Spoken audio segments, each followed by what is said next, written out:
irmãos estão animados, irmãos? Que bom, que eu também estou animado. Glória a Deus. Abra a sua Bíblia na carta de Paulo aos Gálatas, capítulo de número 2. Carta de Paulo aos Gálatas, capítulo de número 2. Nós, domingo passado, começamos a ler e a estudar a carta de Paulo aos Gálatas. Nós falamos, sobre combater o falso evangelho. Falamos sobre combater o falso evangelho. E hoje nós vamos continuar. O meu objetivo, o meu propósito, irmãos, é cada domingo nós estudarmos um capítulo de Gálatas até o final da carta. Amém, irmãos? Eu penso que a carta de Paulo aos Gálatas é uma das cartas mais importantes de se compreender. Amém? Amém. Os irmãos estão aí? Amém. Hoje nós vamos falar de uma treta gospel que deu aqui entre Paulo e Pedro. Pastor, os apóstolos discutiam? Pois é, irmão. Não somos só nós. Eles também tiveram alguns problemas. Amém, irmãos? Então, domingo passado, nós começamos a falar sobre o falso evangelho, e eu expliquei para os irmãos que a carta de Paulo aos Gálatas, na verdade, é um desabafo de Paulo, porque Paulo foi quem plantou esta igreja na Galácia, né? Nós passamos por lá? Não lembro, também não lembro, mas acho que a gente passou por lá. Por que a igreja se chama Gálatas? Porque é o nome da cidade. Então havia uma cidade e Paulo passou por essa cidade e ganhou os irmãos para o Senhor, consolidou os irmãos, estabeleceu líderes ali naquela igreja e continuou sua viagem. De repente Paulo recebe notícia da igreja. Olha, é o seguinte, Paulo, lembra tudo aquilo que você ensinou para eles? Lembro. Pois é, eles já não estão vivendo mais isso. Eles agora estão vivendo o evangelho que você pregou, mas estão começando a acrescentar outras coisas no meio. Como, por exemplo, lá na igreja, Paulo, eles estão todos se circuncidando, porque eles estão dizendo que se não circuncidar, não é salvo. Então, Paulo vai escrever a carta combatendo aquilo que ele chama de outro evangelho. Amém, irmãos? Que ele diz que não é outro, mas que existem pessoas que estão pervertendo o evangelho. E então Paulo escreve a carta justamente para trazer de novo os irmãos para a linha daquilo que é o evangelho do Cristo, o nosso Senhor. Os irmãos estão aí? No capítulo 1, ele fala então, inicialmente, que ele está admirado porque os irmãos tão depressa deixaram o evangelho de Cristo para outro evangelho, para ir ouvir e viver a partir de outro evangelho. No capítulo 2, ele vai começar a dar o motivo pelo qual ele está escrevendo a carta. Amém, irmãos? Vamos lá. Verso 1. Vamos ler o verso de número 23 e 24, só para você entender que não existe capítulo no original, amém, irmãos? Paulo é uma carta inteira, olha lá. Verso 22, olha lá.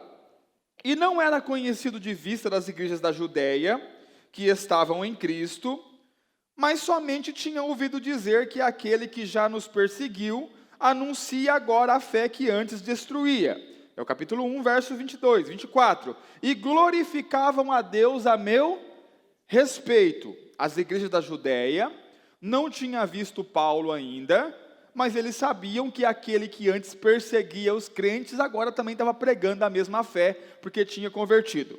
Capítulo 2, verso 1. Depois passado 14 anos, subi outra vez a Jerusalém com Barnabé, levando também comigo Tito, diga Barnabé e Tito. E subi por uma revelação, e lhes expus o evangelho que prego entre os gentios, e particularmente aos que estavam em estima, aos líderes. Amém, irmãos? Olha para mim, entenda isso aqui. A igreja começou em Jerusalém. Amém? A igreja começou em Jerusalém. Mas Paulo, quando converteu, né, ele estava indo matar uns crentes. Jesus apareceu para ele no meio do caminho e ele converteu. Ele veio para Jerusalém, aonde estava a igreja. Mas o que aconteceu? Os crentes não acreditavam que ele tinha convertido. Por quê? Porque antes ele matava crente. Então o que eles pensaram? O Paulo está disfarçando aí no meio, daqui a pouco ele vai pegar todo mundo e vai matar. Vamos fazer o quê? Vamos matar ele primeiro. E tentaram matar o Paulo. E o Paulo fugiu por um cesto e foi para o extremo norte de Israel, mas não mais em Israel, onde hoje é a Turquia, num lugar chamado Antioquia. Os irmãos estão aí?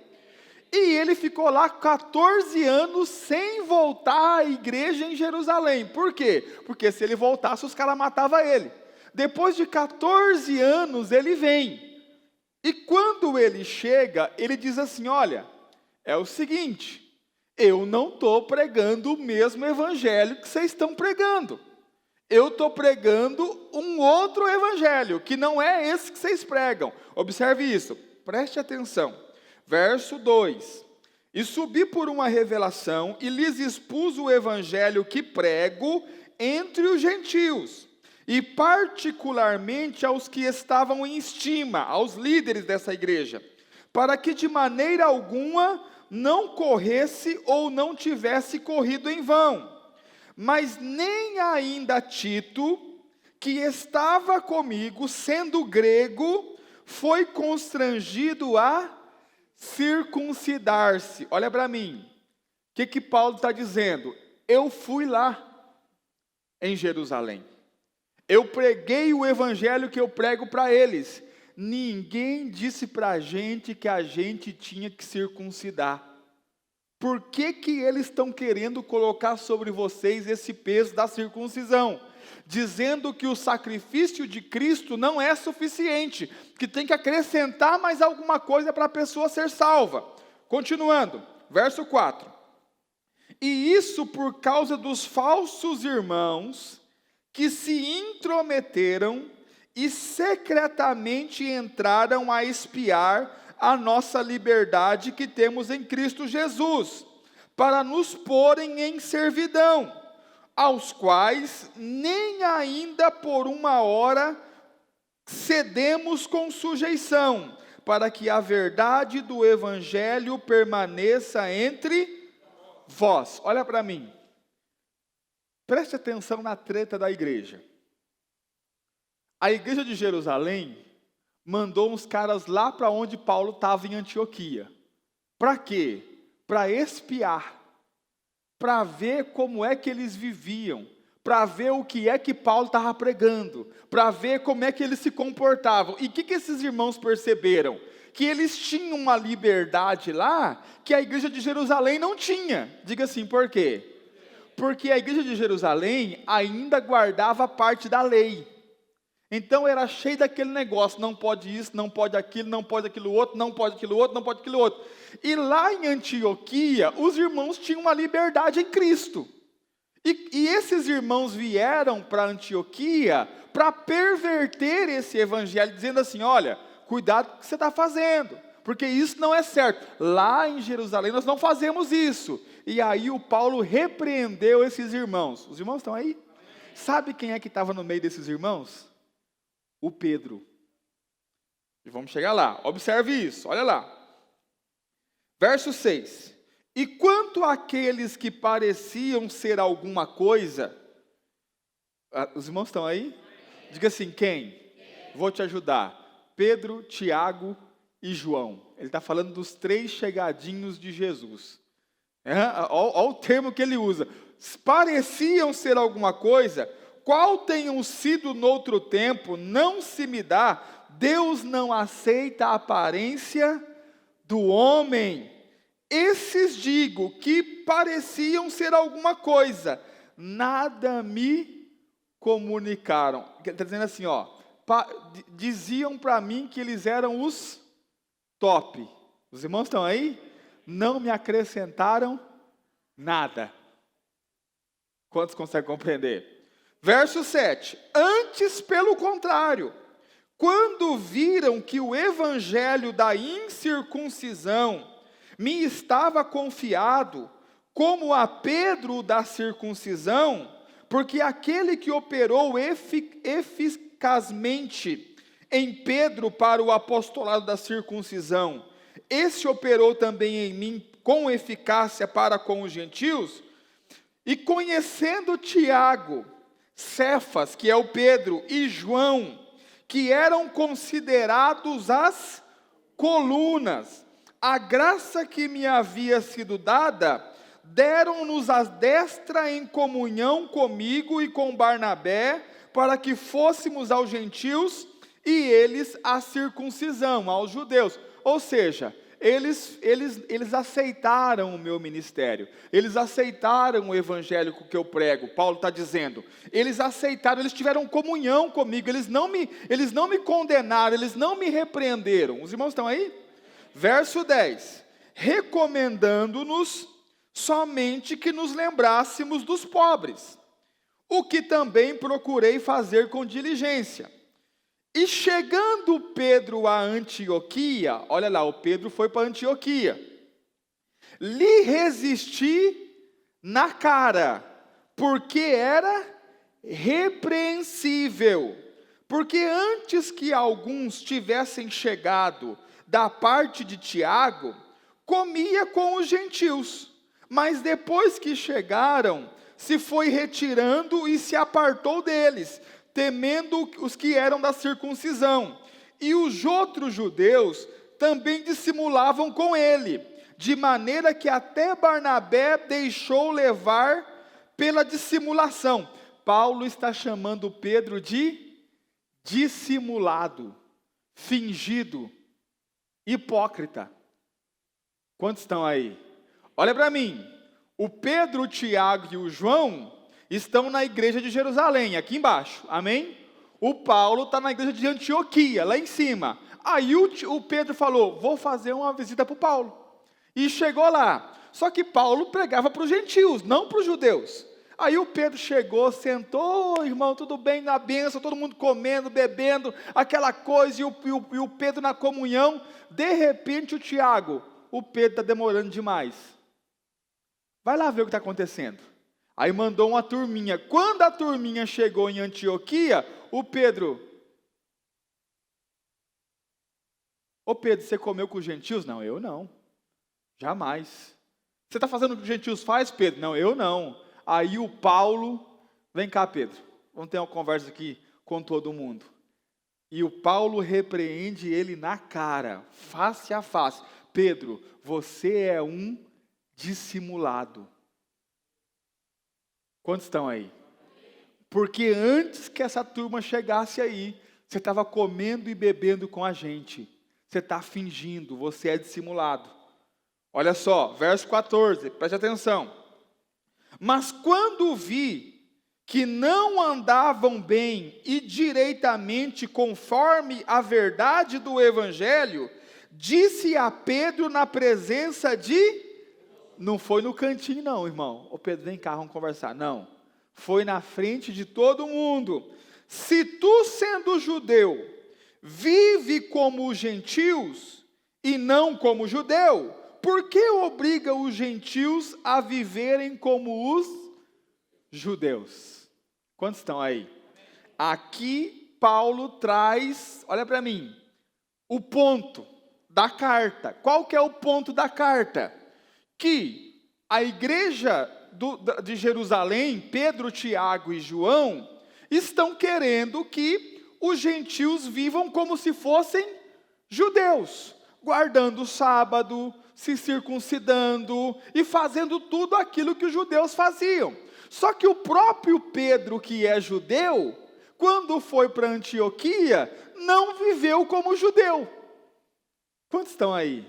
Já viu aquela ideia? Faça o que eu falo, não faça o que eu faço? É o Pedro. Os irmãos estão aí? Quantos conseguem compreender? Isso é dissimulação. Amém, irmãos? Continuando, olha lá.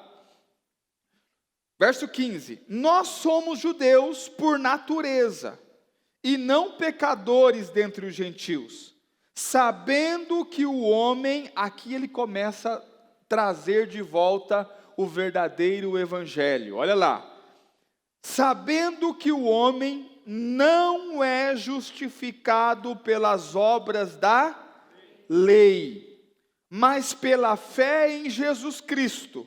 Temos também crido em Cristo Jesus para sermos justificados pela fé em Cristo, e não pelas obras da lei, porquanto pelas obras da lei nenhuma carne será justificada. Olha para mim, irmãos, diga assim: por obras, nenhuma carne será justificada. Você pode, repete pensando no que você está falando. Diga assim: por obras, nenhuma carne será justificada. Agora olha para mim. Ouvir isso aqui, falar isso aqui e entender isso aqui é algo fácil. Mas viver isso aqui, no contexto em que nós vivemos de igreja, não é algo tão fácil assim. Preste atenção. Porque nós o tempo todo estamos pensando que quando fazemos algo que não é bom, Deus, ele se virou contra nós. Mas também tem o outro extremo. Quando nós acertamos em alguma coisa, quando nós fazemos algo, principalmente quando nós fazemos algo em nome de Deus, nós acreditamos que Deus nos justifica um pouco mais, e que Deus vai aliviar a coisa um pouco mais. O que Paulo está dizendo é que o seu relacionamento com Deus, que é santo, ou seja, um Deus santo só se relaciona com pessoas que são santas, que são justificadas. O que é ser justificado? Eu cometi erro, mas esses erros me foram tirados, ou seja, eu fui justificado, eu me tornei justo. Os irmãos estão aí? As pessoas continuam pensando que, para mim ser justificado, para você ser justificado, nós precisamos fazer alguma coisa em troca daquilo que Deus vai nos oferecer. Quantos estão aí? Mas deixa eu dizer para você, irmão, não importa o que você faça, ninguém pode ser justificado por obras. Diga, ninguém. Não importa o que seja, não importa como você vai viver a sua vida. Ah, pastor, eu vou vender tudo o que eu tenho e vou alimentar os pobres na África para o resto da vida. Isso não te serve de nada quando o assunto é justificação. Porque nós somos justificados única e exclusivamente pelo sangue de Jesus Cristo que foi derramado. E nós precisamos, irmãos, confiar no sacrifício de Cristo e não nas nossas obras. Quantos estão aí? Você consegue compreender isso? Então, olha para mim. Preste atenção. Não existe dia que você vai ser mais abençoado e não existe dia que você vai ser menos abençoado. Porque não tem a ver com o que você faz, tem a ver com aquilo que Cristo fez. Você consegue compreender? E olha, e nosso comportamento, irmãos, ele é um comportamento de ciclos e fases. Existem fases da nossa vida que nós estamos mais espirituais, que nós temos mais bondade em nós oramos mais, nós conseguimos até jejuar, aleluia, glória a Deus, coisa de Deus. E há fases que nós não estamos tão crentes assim. Os irmãos estão aí? De quando em quando você já percebe um palavrão na sua boca, você está falando coisa que não deveria falar, se comportando como não deveria se comportar. Pastor, qual é a fase que eu vou ser mais abençoado? Não tem. Porque você não é justificado por obras. Você é justificado por Cristo Jesus. Quantos estão aí? Ah, pastor, mas aí fica fácil, né? Pois é, essa era a ideia de Deus desde o começo. Que não fosse só fácil, que fosse de graça. Por isso o nome é Evangelho. O que significa Evangelho? Boa notícia. É uma boa notícia. Quantos estão aí? Os irmãos conseguem compreender? Pastor, então da onde vem a ideia de que as pessoas elas precisam fazer alguma coisa? Religião. Quantos estão aí? Religião e homens tentando escravizar outros homens. Quantos estão aí, irmãos? Posso falar para os irmãos?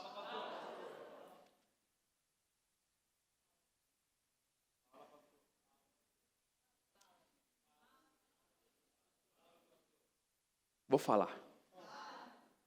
Irmãos, esse negócio de 7 dias para receber tal coisa, 20 dias para receber não sei o quê, isso aí não é de Deus, irmão. Diga assim, por quê?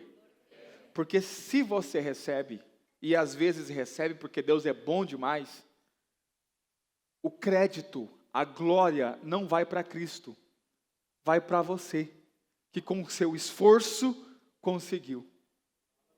Consegue compreender? Nós não glorificamos a Cristo com isso. Nós glorificamos, eu jejuei 7 dias e consegui. E Jesus, não, Jesus ficou assistindo só, ele não fez nada. Quantos estão aí? Jesus disse, nós vamos pedir e nós vamos receber. Nós não vamos receber enquanto nós pedirmos no nome dEle.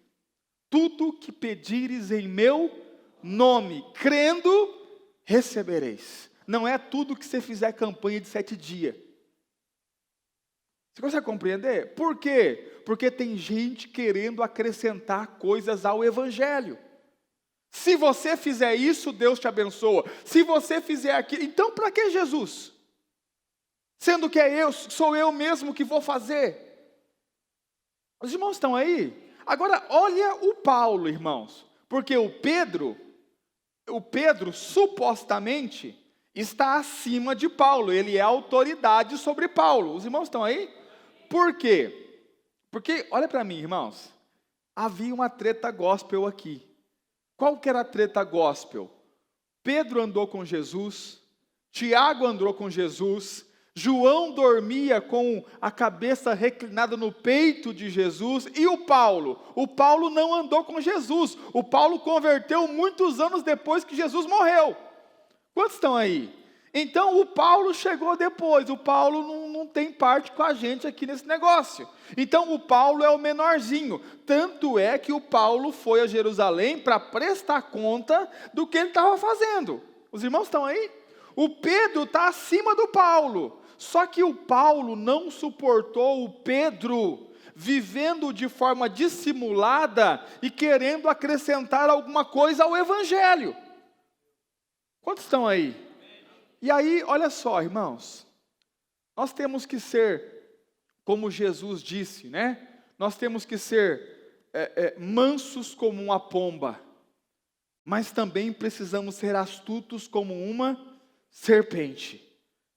Presta atenção, Pedro, Tiago e João, a gente vai entender isso na nossa turma especial, que a gente vamos estudar todas as cartas.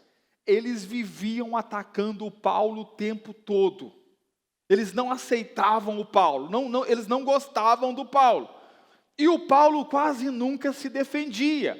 Todas as vezes que ele atacavam o Paulo não estava nem aí. Mas na hora que eles começaram a usar o Evangelho e atacar o Evangelho, o Paulo virava um leão, a ponto de repreender o Pedro, irmão. Consegue compreender? Olha para mim, não estamos falando, não é o pastor Borges repreender o Manuel. É o Manuel olhar e dizer assim, pastor Borges, você é um dissimulado na frente de todo mundo. Consegue compreender como que a treta ia ficar séria, irmãos? Sim ou não? Ia dar problema. Olha, por quê? Porque a questão é o Evangelho. Agora eu te pergunto, se esse é o posicionamento de Paulo, qual deve ser o nosso posicionamento com relação ao Evangelho? Quantas pessoas querendo acrescentar coisas, irmãos, e usando disso, muitas vezes para dominar, Sabe, por muito tempo eu quis usar a política do politicamente correto, né? Então, não, tá lá o pastor pregando e dizendo que se você comprar a rosa ungida, a sua casa vai ser abençoada, né? Agora tem o feijão que cura o coronavírus. O feijão, é R$1.000 um grão de feijão, mas você compra lá o feijão e, claro, Jesus vai dar uma ajudinha, mas o feijão é que vai te ajudar. O feijão resolve. E por muito tempo o que eu tenho a ver com isso? Até eu começar a observar o Paulo, que para mim, depois de Jesus, é o maior homem do Novo Testamento. E eu percebi que o Paulo, quando o assunto era com ele sofria o dano. Mas quando as pessoas queriam perverter o Evangelho, ele não sofria o dano. Então eu estou aqui para dizer para você, ninguém é justificado pelas obras. Nós não devemos acrescentar condição nenhuma além daquilo que está no Evangelho. E o que está no Evangelho?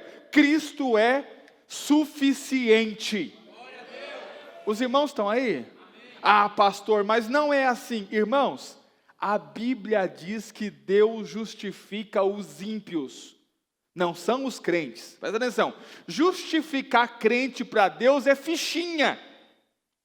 Nosso Deus é Deus que justifica o ímpio, aquele que não converteu. Quantos estão aí? Abre lá em Romanos, vamos lá, vamos ler o texto. Romanos capítulo 4, Romanos 4:4. Ora, aquele que faz qualquer obra, diga qualquer obra, não lhe é imputado o galardão, o salário, segundo a graça, mas segundo a dívida. Olha para mim, deixa eu fazer entender. A Bíblia, ela é escrita com palavras que não estão em uso mais, né? Algumas palavras nós não usamos no nosso dia a dia. E normalmente também, eles invertem o verbo, né? O texto inverte o verbo, fica difícil de entender. Mas deixa eu te explicar, olha lá. Aquele que faz qualquer obra, não lhe é imputado, diga imputado, acrescentado, né? É dado. Não lhe é imputado o galardão, diga salário, segundo a graça. Ou seja, se você trabalhou para Deus, amém? E Deus te pagou seu salário, você não recebeu de graça. Diga assim, por quê? Você teve que trabalhar para receber. Os irmãos estão aí? Se você trabalhou para Deus, Deus tem uma dívida com você. Se Deus te der alguma coisa, Ele não está dando de graça, Ele está pagando a dívida dele. Os irmãos estão aí? Verso 5. Mas aquele que não pratica, diga não pratica, esse não faz nada. Mas crê naquele que justifica o ímpio, a sua fé lhe é imputada como justiça. Olha para mim, um trabalhou, amém? Foi lá, fez. Chegou no final do dia, Senhor, quero receber meu salário. Deus, eu te devo, está aqui seu salário. Quantos estão aí? Deus é justo, amém, irmãos? Aí tem o outro, fez nada. Chegou no final do dia, o que você fez? Senhor, eu não fiz nada, mas eu creio que o Senhor também dá para quem não fez nada. Você crê? Crê. Então toma, você vai receber também. Porque você creu que eu sou Deus que justifica o ímpio. A fé dele é imputada e ele recebe galardão, recompensa. Pastor, mas é injusto. Deus não pediu sua opinião. Deus quis dar a graça dele. Deus quis dar o favor dele às pessoas. Quantos estão aí? Olha para mim, irmãos. Às vezes, nós achamos que é mal Deus ser bom. Consegue compreender? Mas não é justo, pastor. Eu trabalhei tanto. Nós precisamos lembrar de algo aqui. A parábola que normalmente eles chamam de parábola do filho pródigo.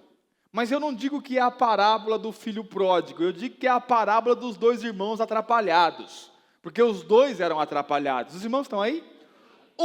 Pai, é o seguinte, dá o que me pertence, é meu, que eu preciso. Aí o pai vai lá, reparte a fazenda, dá para ele, ele pega e fala, agora que você me deu o que eu quero, tchau, estou indo embora. Vai lá, gasta tudo, inclusive com prostituição, fica na miséria, começa a comer comida dos porcos, vou voltar porque meu pai ainda tem, e ele não precisa me tratar nem como filho. Se ele me tratar como um escravo dele, tá bom. Ele volta, o pai vai e recebe ele de braços abertos, diz, vem cá, você é meu filho, mata aí um bezerro, coloca as sandálias no pé, coloca o anel no dedo, veste ele com veste nova e vamos fazer festa porque meu filho voltou. Aí vem vindo outro filho, lá da roça trabalhando, enxada nas costas. Viu o barulheiro? O que está acontecendo aí? O seu irmão voltou. Tá, mas... Aí o seu pai mandou, aí o empregado, querendo fazer contenda, né? Seu pai mandou matar o boi mais gordo que tinha. Colocou, sabe aquela roupa que estava sua lá, nova, comprada? Deu para ele, a sua sandália, ele está com a sua sandália. E aquele anel que você sempre desejou, está no dedo dele. Aí ele não quer entrar na casa, diga assim, por quê? Ofendeu. Os irmãos estão aí? Aí vem o pai, filho, vamos festejar. Não, pai, não vou entrar não. Eu trabalho para o Senhor todos os dias, de sol a sol, e o Senhor não me dá nenhum cabrito para mim comer com os meus amigos. Esse seu filho aí gastou tudo que tinha que era seu, e o Senhor faz uma festa para ele. Olha o coração, presta atenção. Eu trabalhei, eu mereço, esse vagabundo não merece. Diga assim, qual é o problema? Para esse, é que o pai é bom. O pai é bom. O outro acreditou que se mesmo não merecendo, ia receber. Recebeu. Esse aqui acredita que para receber, ele tem que fazer. Então ele está fazendo para merecer algo que já é dele. O que o pai responde para ele? Todas as minhas coisas são tuas desde sempre. É só que você não entendeu ainda. Quantos estão aí? Pastor, agora eu sou líder de célula, Deus vai me abençoar. Fica aí, trabalhando. Você deveria trabalhar, mas não é por esse motivo.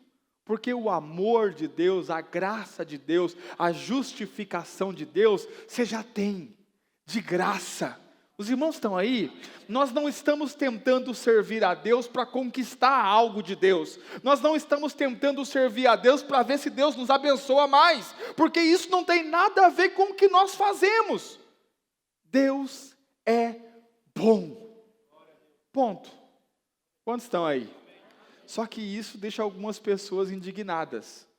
Por quê, pastor? Não é justo, pastor. Já está escrito na palavra, faça por onde que eu te ajudarei. Eu não encontrei esse texto ainda, mas os irmãos falam. Pastor, Deus ajuda quem cedo madruga.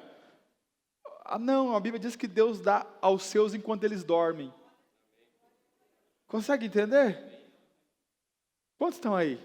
Diga assim, Deus dá aos seus enquanto eles dormem.